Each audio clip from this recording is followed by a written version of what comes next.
Noob to mid-tier Raids Guard.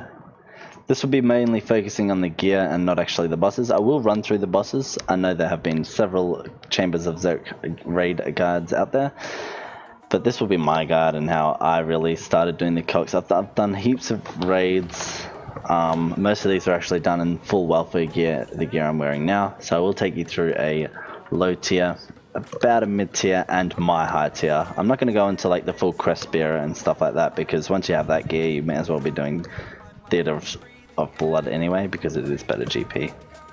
So this is my very low tier gear. This is when you like first start on the game and you've made about 10 bill by voting and PKing, however. So I've got the Serp Helm, Blowpipe, and the Maid Switch for the Vanguards.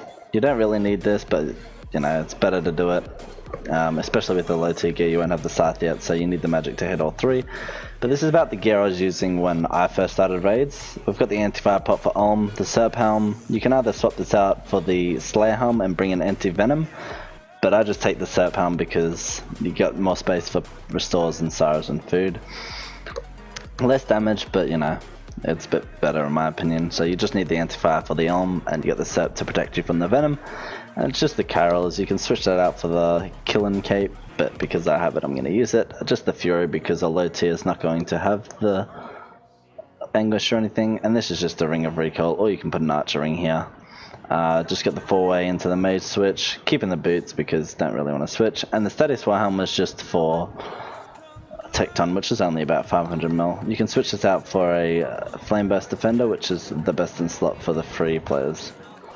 So I'll go run through a raid and see how we go. We've also got the Tekton pet, which is about 70 bill, but you obviously don't need that. It's only a little bit extra damage, so I'll pick that up and I won't use that this raid. Here I have the mid tier. We've got the Morrigans, T-Bow, the Fused Slayer Helm, and the normal Anguish, Occult, Magic switch into the Zuriels, just the normal Toxic Staff of the Staff of Light, as well as the Ancient Rabbit Shield for a bit more DPS, and the Meal with the Torture. So this one's just for the Tekton. These are for the Vanguards and the range you'll be using most of the raid. So this one's a bit more expensive. We've got the Fused Helm, which is about 400 bill, Twisted Bow 150, all the amulets combined are about 100 bill max. We've also got the Devout Boots, which when you're soul splitting, it really helps maintain prayer, because when you take damage it actually replenishes your prayer, and then the soul split, obviously when you do damage you replenish your HP. We've got the Swift Gloves for a bit more range damage, but this gear is more of a mid tier. Probably you'll need about 700 bill-ish max just to get the full set, but once you get this, you know, you're really starting to pop through the raids, really make some good money. And here we have the higher tier. This is about the max gear I would expect someone to be running Coxes with. You still got the Tekton pet. You can upgrade to the mystical Tekton, but in my opinion it's not worth it. I have seen the one hits every now and then, but it's really not that often. If you have the extra money to throw around, you can buy the mystical Tekton. If you guys don't know what it is, it just gives you a chance at one-hitting bosses, so deal an extra 10%, the same as the normal one, except this one has a very rare chance to insta-kill any monster. So it's 100 bill compared to the 70. If you have the extra money, you know, you can buy it. But once you get this full gear, you're going to need the Blood Slayer Helm, which, you know, protects you from venom and anti-fires. Karazi set, sorry. We got the T-Bow, the Anguish OR, which for the bit more damage, and the Enchanted Boots and Gloves. Obviously you don't need the Enchanted Boots and Gloves, I got very lucky with mine, so you can replace that with the Devout Boots and the Swift Gloves. We've got the Meal Switch into the full Tekton, Torture OR, and the Scythe of Vidar. Again, you can use the Devout Boots and the Goliath Gloves, and then into the full magic we've got the Ancestral, same stuff, Shield. You can replace these with the Devout and the Gloves for magic. We've got the Spec Weapon for Tekton, for when we're using the full meal. You can spec both hands in the head, and also you can spec the Tekton boss. So we're going to run a raid in the max gear and see how we go. The high tier, hopefully you have the Enchanted Heart by now. It's a 1 in 10 chance. It's a 10% chance. It costs about a bit under 100 bill for each attempt, and we've also got the bound rune pouch, but you can just use the normal rune pouch. This one's just for PKing and you auto keep it. So you can get the enchanted heart just over here at the magic chest. Yeah, here we go. So the enchanted heart, you need one of each heart and you have a 10% chance at upgrading it, but once you get it, this thing is insane. It boosts all your stats to the max stat level for 45 seconds. It also gives you stamina for 30 seconds, and you can activate this every 45 seconds. Where is the librarian for the Chambers of Xeric and TOB? Just south of home, just down here. You create a party, select the COX, and then also the difficulty, or TOB. But we're going to start the Chambers of Xeric and we'll run through the bosses. First boss we've got here is the Vespula. So what you want to do is you just want to stand here, put your magic gear on, make sure you're soul splitting, leech the magic, and attack the portal. Auto retaliate off, and very easy. Just sit here and killing the portal. You can't attack the boss until you kill the portal, so just make sure you just sit here auto casting and do some damage. The good part about standing here is once the abyssal walkers spawn, you instantly kill them. And using Blood Barrage and Soul Split, you'll heal up all the HP you're damaged, so you won't have to eat or anything. So if you're using the max set, you then just range this. Well, any set you can just range. You don't really want to keep maging. If you're taking too much damage while ranging, then maintain your magic. So if you're in the novice gear, the low tier gear, just keep barraging. You might have to pray range and just let the Blood Barrage heal you, but just maintain your hits. If you're in the mid to max gear, you can keep the Soul Split, keep using either the Blowpipe or the T-Bow, whichever you have. So for the Vanguards, what you're going to want to do is just put the full magic gear on. Make sure you are Blood Barraging. Keep the Soul Split up. Again, you can put Leech Magic on. Hit one of each. And just stand back here. Wait for them to death dot. So once they all get on top of each other, then you can start attacking again. With these ones, they all have to be the same HP before they you can get them lower than 30%. So now you just sit here and AFK doing them. You should never go under HP if you're Blood Barraging and Soul Splitting. If you are into the high tier gear, instead of using the Ancient Wyvern Shield, you can use the Thermo Frost and Ice Barrage, which will do a lot more damage than the Blood Barrage, and you should be able to maintain your HP with the Soul Split anyway. So as you can see, spamming my chat says the Vanguard blocks your attack. That's because one of them is higher HP than 30%. Once they all get to the 30% HP, then I can finally take them under and finish them off. So Tekton's super easy, just put the prey meal. Make sure you are in meal distance. Start attacking. If you're doing in a group of more than one, make sure everyone gets close to the boss before you attack, because he will mess you guys up with the range. So you just want to dump all your status Warhammer specs on this guy. In my case, just 2. If you have the Ring of Vigor, you can do more. And then just sit here AFKing until it's half HP.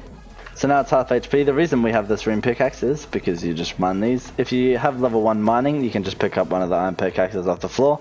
You just gotta mine all 3 rocks and then start attacking the boss again. Once all the rocks are mined, you can go back to AFKing and killing the boss. So here's Vasa. This guy is a little bitch. Probably the most annoying in COX. This is why I don't do COX anymore. So you gotta hit and move every single hit until the crystals spawn. Kill the crystals, then kill them again. I'll see you guys when the crystals spawn. So now the crystals are spawned. You just gotta take those out. I'm gonna use meal. And it's as simple as hitting and moving. Hit and move. Hit and move. Take out all 4 crystals and then back on the boss. Now that all the crystals are dead, you just get back on the boss and finish him off. Just gotta remember to keep hitting and moving. Hitting and moving. So for the Muttadiles, what you want to do is just go on for the meal if you're in the high tier gear. Green is a range and the red is mage. So if you are in the low to mid tier and you're ranging, the range is still green and the magic is still red. It's only when you're mealing the range turns into a meal attack. Nice and easy, but after this one it is dead. We are now on Olm, so what you want to do when you come in is just chuck up pre-magic. If you want, you can freeze this guy here, the servant, just so it stops moving, and you chuck on your range, put on the soul split, and just kill this one. Make sure you don't die. I'm getting pretty low because I'm not hitting. And the magic, not the magic, the green fire is true damage. So that's why I always take out the right claw, just to get rid of that one, because that one does the most damage. And if you're soloing, you don't really need to worry about the lightning. So just make sure you take out the spinner, and then we'll go for the right hand. So now you just want to auto the hand. You can spec it once. Don't waste all your specs because you want one for the left and the helm, the head.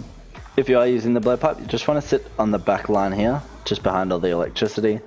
And you want to kill that hand first as well, just to save you from taking too much damage. Make sure you're praying magic and sip the anti-fire, because this guy will mess you up if you do not. And then you take down this hand, because the lightning's not too hard when you're using range anyway. It's just when you're using melee it stuns you every now and then. But very easy, you just take out the right hand, then the left hand, and then the helm, and then just repeat it. Once both claws are down, the head's quite easy. You just got to damage it till it's about half HP. Make sure you don't AFK too hard, because the spinner will respawn and kill you. Now that the Olm is half HP, he respawns both hands and the spinner, so you just want to kill the spinner again. And then the claws, back to the head. Back to the right claw, just to get the true damage out of the way. Finish off the head, and you're done your first raid. Congratulations. Or if you're in your high tier gear, probably not your first. Just click the ancient chest before you leave, get your loot, and never lucky. You are now Chambers of Zerk ready, whether you are using the low, medium or high tier gear. You can complete the 50 Chambers of Zerks to unlock the TOBs. That guide will be out tomorrow. Thank you for watching, and I'll see you next one.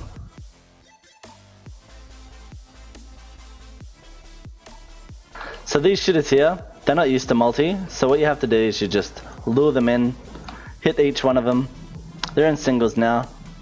You want to hit each one of them, run back down into multi, wait for them to death dot. They pretty much just shit themselves and don't know what to do. You just sit here barraging them. They die. Free loot. Later, bitch. This next shitter, you just sit here, killing it. He doesn't know how to F3. He's pretty much just a ragger. You just sit here, killing the bitch. Make sure you hashtag raft before you kill this guy for better drop rates. Gives you about a 50% drop rate, but obviously that didn't work that time.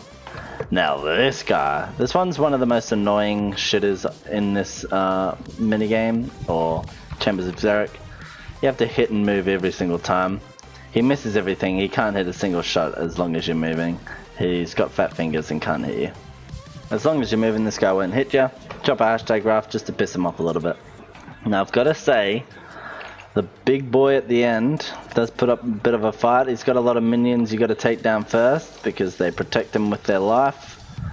You take out this servant here, and then we'll get on to the big boy. Now he's a hard one to kill.